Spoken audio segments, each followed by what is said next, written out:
امي جات لي النهارده وقالت لي ايه ده، هو انت لسه لابسه صيفي؟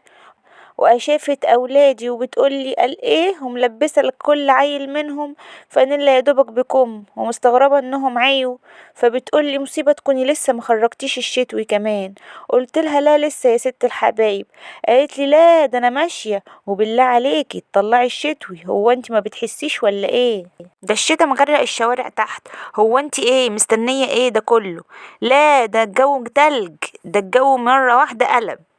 قلت لها ما انا مقفله الشقه اهو يا حبيبتي.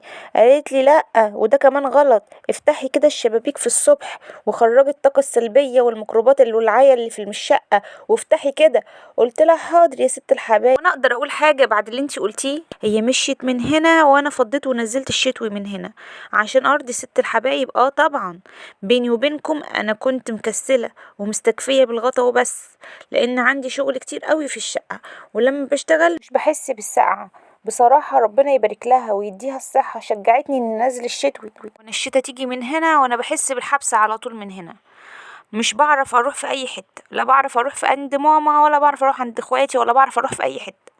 يعني دايما تحس ان انا بقى قاعده في البيت. ليه بقى؟ لان انا ما بعرفش اروح مع عيالي في اي حته خالص، لان عيالي على طول يا اما عند الدكتور يا اما بيعيوا يا اما عندهم حساسيه انف وصدر. واولادي على طول لما بيشموا هوا ساقع بياخدوا ادويه واستنشاق بخار، وكنا بنتحجز بالمستشفى في تبارك بالاولاد لحد ما جبنا الجهاز اللي هو بتاع البخار ده في البيت من كتر ما احنا تعبانين في الشتاء على طول. مين بقى زي كده مش بيحب الشتاء عشان العيا؟ بعد الشر عليكم طبعا وعلى اولادكم يا رب العالمين. بس فعلا الجو بيبقى صعب جدا في الشتاء وبالذات لو احنا في الشارع. يعني طبعا مين زي كده برضو لسه ما كانش لسه مخرج الشتوي ومخرج ومتاخر شويه زي يلا قوموا كده خرجوا الشتوي، يلا يلا ما فيش وقت بقى خلاص احنا لازم نخرج الشتوي فعلا. الجو بقى ساقع جدا وكمان عشان تنزلي الشتوي لازم يكون عندك اكلك النهارده علشان بيبقى يوم طويل، يعني تطبيق لكام رف وتطبيق الهدوم اللي بنشيلها وكمان وشيل الشنط من مكانها ورصها تاني. عارفين قبل ما اتجوز انا كنت بحب الشتا جدا وكنت دايما بحب الاجواء الشتوية جدا. كنت بنحب نشرب حلبسة في البيت والبطاطا السخنة او الكاكاو او السحلب. انا بحب المشروبات دي جدا وبحب ان انا اقعد كده اعمل شعرية باللبن. بحب الحاجات دي جدا.